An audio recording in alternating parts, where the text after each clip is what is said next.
Hello friends, मैं किशन कुमार राउत, तो मैं आपको मेरे यूट्यूब चैनल में स्वागत कर रहा हूँ। और आज मैं एसबीआई क्लर्क 2023 का प्रीलिम्स देख के आया अभी। ठीक है, मेरा आज था 6 जनवरी, थर्ड शिफ्ट का मेरा पेपर था, जो कि 1 बजे को जिसको रिपोर्टिंग टाइम रहता है। और एग्ज़ाम तो बहुत टाइम पहले ही देख के आ चुका हूँ। मैं ये सोच रहा था वीडियो बनाऊँ कि ना बनाऊँ, क्योंकि मेरा मतलब ऐसा अभी इंटरेस्ट नहीं आ रहा ज़्यादा वीडियो बनाने का। ठीक है, लेकिन सोचा कि चलो बना ही देते हैं। ठीक है, तो अगर मैं अपने शिफ्ट की बात करूँ, मेरा जो थर्ड शिफ्ट था, मुझे शिफ्ट का लेवल जो मुझे लगा ईजी टू मॉडरेट ही लगा मुझे पेपर का। शिफ्ट में अगर खुद का पर्सनल ओपिनियन नहीं बोल रहा हूँ। ठीक है, अगर मैं अपने अटेम्प्ट्स के बारे में बात करूँ तो मैंने 84 अटेम्प्ट्स किए हैं। और स्टार्टिंग करते हैं इंग्लिश से, तो इंग्लिश का लेवल मुझे काफ़ी ईजी लगा। ठीक है, अगर हम 3-4 क्वेश्चन को छोड़ दें, ठीक है, तो बाकी क्वेश्चन का लेवल काफ़ी ईजी था। जैसे कि इंग्लिश में हमको कौन सा पेपर ज़्यादा दिक्कत देता है, ठीक है, वो है रीडिंग कम्प्रिहेंशन या फिर पैराजम्बल या फिर एरर डिटेक्शन। ठीक है, तो इस बार एरर डिटेक्शन काफ़ी इजी आए थे। ठीक है, अगर आप सेंटेंस को रीड करके आपको पता चल जाता है कि कहाँ पे गलती है। ठीक है, और रीडिंग कम्प्रिहेंशन भी काफ़ी इजी था। ठीक है, डायरेक्ट क्वेश्चन आ रहे थे, बहुत इजी था, कुछ दिक्कत नहीं था उसमें। और उसके बाद पैराजम्बल जो आया था, एक आया था सिंगल पैराजम्बल आया था, और एक आया था क्वेश्चन जो मल्टीपल पैराजम्बल जो रहता है। ठीक है, तो जो पैराजम्बल का सीक्वेंस जो रहा मेरा, जो 5 नंबर का जो पैराजम्बल आया था, उसका मेरा सीक्वेंस रहा BDFACE। ठीक है, तो ये रहा मेरा सीक्वेंस। मुझे ये नहीं पता कि ये सही है कि गलत है, मुझे लग रहा है ये सही होगा। अगर आपका कोई डिफरेंट सीक्वेंस है, आप मुझे कमेंट सेक्शन में बता सकते हैं। ठीक है, और उसके बाद मिसस्पेल्ड और अनअप्रोप्रिएट जो वर्ड है उसको रिप्लेस करने के लिए था। ठीक है, तो मैंने वहाँ पे मुझे शायद दो क्वेश्चन के ऊपर मुझे डाउट आ रहा है कि सही होंगे कि गलत होंगे, 1-2 क्वेश्चन के ऊपर, जो कि मुझे लगा कि शायद थोड़ा ट्रिकी है। लेकिन मैं वहाँ पे मैंने किया है, 3-4 क्वेश्चन वहाँ पे ईजी बन गए। लेकिन और उसके बाद अगर बात करें हम जो कॉलम वाला एक क्वेश्चन आया था, वो भी मुझे वहाँ पे मैं थोड़ा डाउटफुल हूँ वो सही होगा कि गलत होगा, क्योंकि मुझे लगा वहाँ पे तीनों वर्ड सही है। ठीक है, लेकिन तीनों ही मैच कर रहे हैं, लेकिन मैंने वहाँ पे 2 ही मैच जो था मैंने उसको सही आंसर करके आया है। ठीक है, मुझे पता नहीं ये सही होगा कि गलत होगा। और ऐसे करके मैंने इंग्लिश में यहाँ पे 30 अटेम्प्ट्स किए। मैं हमेशा इंग्लिश में 30 अटेम्प्ट्स करके आता हूँ, तो मुझे डाउटफुल हूँ कि मुझे शायद 3-4 क्वेश्चन शायद गलत हो सकते हैं, लेकिन फिर भी सिली मिस्टेक भी कुछ हो सकता है। लेकिन इंग्लिश का लेवल मुझे मतलब ईजी लगा 1-2 क्वेश्चन को छोड़ के।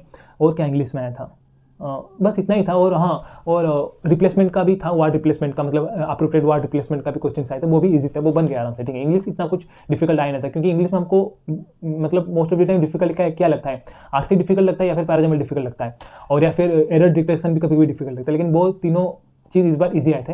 पैराजम्बल शायद मेरा गलत हो सकता है, मैं उसमें श्योर नहीं हूँ, लेकिन आप बता सकते हैं आपका क्या सीक्वेंस है। ठीक है, मेरा सीक्वेंस था BDFACE।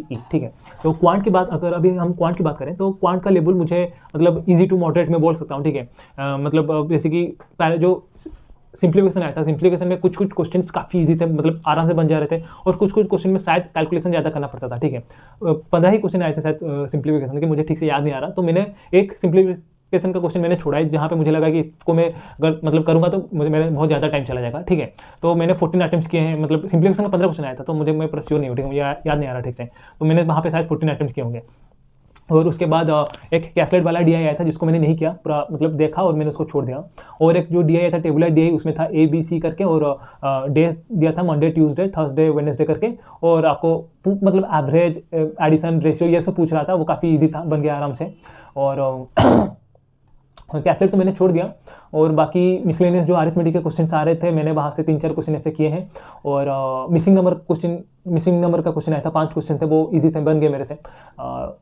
ऐसे करके मैंने कितना 27 अटेम्प्ट किया, और मैं चाहता था 28 अटेम्प्ट कर सकता था, लेकिन मैंने एक क्वेश्चन में टाइम वेस्ट किया 1 मिनट, जो मेरे से नहीं बना। लेकिन उसके बाद मैंने जो देखा, एक क्वेश्चन जो मैं आराम से बना सकता था, लेकिन मेरे पास सिर्फ 5 या 6 सेकंड थे, तो मुझे उसको छोड़ना पड़ा। ठीक है, तो मैंने यहाँ पे 27 अटेम्प्ट किए हैं, जो कि मेरे हिसाब से अगर मैं बोलूँ तो ठीक है मेरा, क्योंकि मेरा स्पीड काफ़ी स्लो है। मैंने अपने वीडियोस में बोला है कि मैं ऐसे टाइम में मेरा स्पीड काफ़ी स्लो रहता है, तो मैथमेटिक्स और रीजनिंग में ठीक से कर नहीं पाता। ठीक है, और उसके बाद अभी रीजनिंग की बात करूँ, तो रीजनिंग में भी मैंने 27 अटेम्प्ट किए हैं। रीजनिंग पूरा इजी लेवल का आया था, पूरा इजी में रीजनिंग को मॉडरेट भी नहीं बोलूँगा, मतलब इजी आए थे। मुझे लग रहा है कि जो कि मतलब अच्छा स्टूडेंट है, 2-3 साल से एग्जाम दे रहे हैं, तो वो शायद 32-35 अटेम्प्ट करके आए होंगे। ठीक है, 32 अटेम्प्ट तो हर कोई करके आया ही होगा। ठीक है, मैंने 27 अटेम्प्ट किया है। मैंने जो क्वेश्चन छोड़े हैं 8 मार्क के, उसमें से एक है 5 नंबर का पजल मैंने छोड़ा, और एक 3 नंबर का जो अनसर्टन नंबर ऑफ पीपल था, मैंने उसको छोड़ा है। ठीक है, मैंने वो जो 8 नंबर जो था ना, जो 8 नंबर का जो टेबुलर पजल था, एक आपको सीक्वेंस वाइज अरेंज करना है। ठीक है, कि ये कौन किसके बाद चीज़ खरीदा है, मैंने उसको 4 मिनट मैंने उस पर इन्वेस्ट किया, लेकिन वो मेरे से नहीं बना। ठीक है, काफ़ी इजी क्वेश्चन था, अगर मैं यहाँ पे देखूंगा मैं कर दूंगा आराम से, लेकिन वहाँ पे मतलब पैनिक कर गया, और मैं वैसे भी काफ़ी स्लो हूँ। ठीक है, तो वहाँ पे शायद मैंने कहाँ पे गलत पढ़ा होगा या फिर गलत सीक्वेंस ले लिया होगा तो वहाँ पे गलत हो गया वो।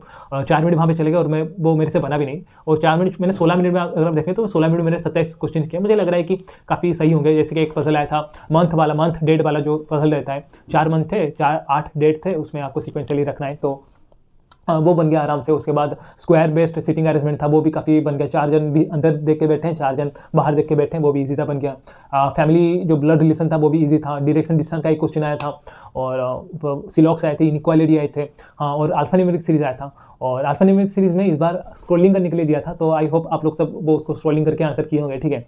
मैंने देखा है शायद 1-2 वीडियो पे जो पे बहुत सारे एस्पिरेंट ऐसे हैं जिन्होंने स्क्रॉलिंग करना भूल गया, ठीक है। तो अगर आप भी ऐसे हैं तो मैं आपको बोलूँगा मतलब ज़्यादा सोचिए मत, ठीक है। आप अपने आप से ही सीखते हैं, ठीक है। मैं अगर खुद की बात करूँ तो मैं लास्ट ईयर दिया था ये ESIC UDC का पेपर दिया था, ठीक है। वहाँ पे भी अल्फा न्यूमेरिक सीरीज आया था, वहाँ पे भी स्क्रॉलिंग के लिए था, और मैंने वहाँ पे स्क्रॉलिंग नहीं किया था, ठीक है। मतलब ये आपने जो किया उसमें मतलब वो हर कोई करता है एस्पिरेंट, ठीक है। तो मैंने पहले मेरे गलत हो चुका है, मैं वहाँ पे मैं गलत कर चुका हूँ, ठीक है। तो इस बार मैं जब भी अल्फा न्यूमेरिक देखता हूँ तो मैं पहले देखता हूँ वो वहाँ पे स्क्रॉलिंग के लिए दिया है कि या फिर नहीं दिया है, ठीक है।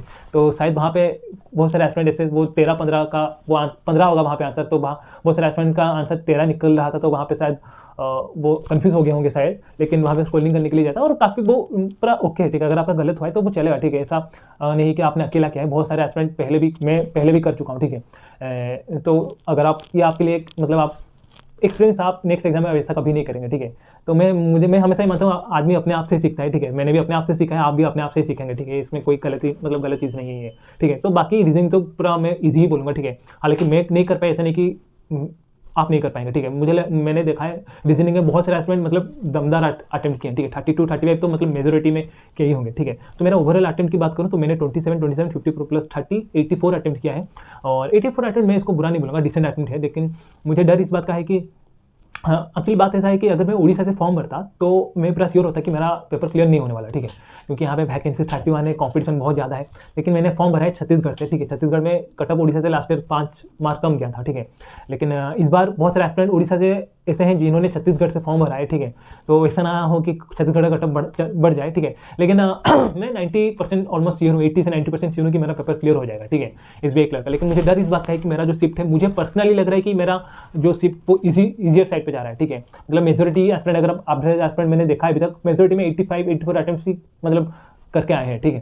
लेकिन उसके बाद मैटर करता है वही एक्यूरेसी। मेरा इंग्लिश में शायद 3-4 अगर गलत हो गए तो उसके बाद, और यहाँ पे अगर 3-4 गलत हो गए तो मेरा एक्यूरेसी खराब हो जाएगा, 10-12 मार्क माइनस हो जाएगा।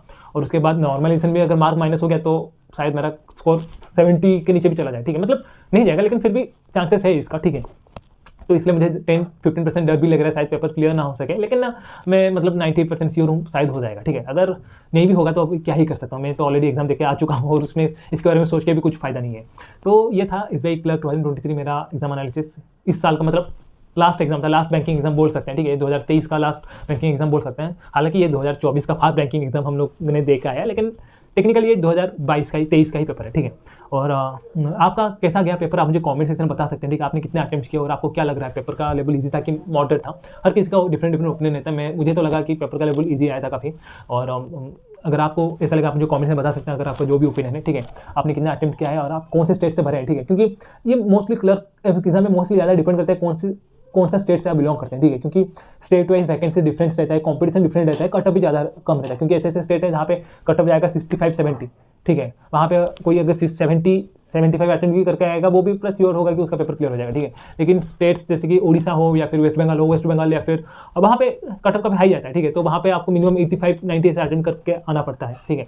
उड़ीसा से तो भाई मैं बोलूँगा, डेफिनेटली कहूँगा कि उड़ीसा में शायद कटअप इस बार 80 चला जाएगा, ठीक है, मिनिमम, मुझे ऐसा लग रहा है। लेकिन देखते हैं क्या होता है। और अगर आपको मेरे चैनल का अच्छा लगे, चैनल को सब्सक्राइब भी कर सकते हैं। हालांकि मैं अभी ज़्यादा वीडियोस डालने का सोच नहीं रहा अभी, ठीक है।